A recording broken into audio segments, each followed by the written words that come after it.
A solid-state drive SSD is a storage device that uses integrated circuits to store data persistently, similar to a USB flash drive. Solid-state drive SSD. An SSD is a component of the hardware in a computer-based information system. Its main functions are related to data storage and retrieval. Fast data storage and retrieval. This is the most significant advantage of an SSD. Unlike traditional hard disk drives or HDDs, which use a mechanical arm to read data from spinning platters, an SSD uses integrated flash memory chips. This allows for instantaneous access to any piece of data, resulting in dramatic faster boot times for operating systems, quicker loading of applications, and rapid transfer of large files. For a user, this translates to a more responsive and efficient computing experience.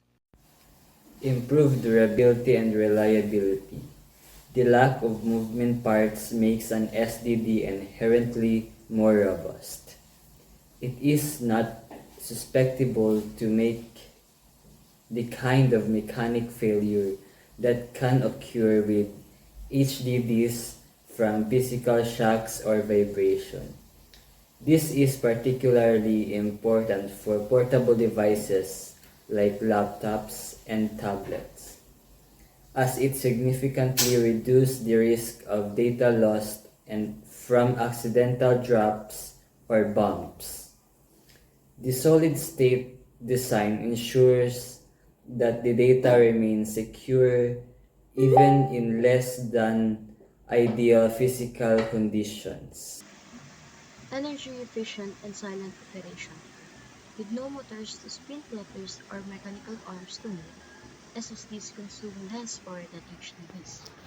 This leads to a longer battery life for laptops and lower energy consumption in data centers. Additionally, their silent operation is a major benefit for users, as it eliminates the whirring and clicking noises that are characteristics of traditional hard drives. Information visualization. PowerPoint excels at transforming raw data and complex ideas into easy-to-digest visual formats. It provides a platform to create various visual aids, such as charts, graphs, diagrams, and images. This function helps users present information in a way that is more engaging and easier for an audience to comprehend than text-only documents. For example, a complex financial report can be summarized and displayed in a single, clear bar chart. Communication and presentation.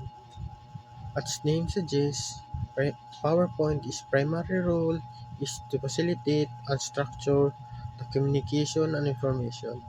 It allows the presenter to organize their thought into the series of slides, guiding the audience to a specific narrative or set of points.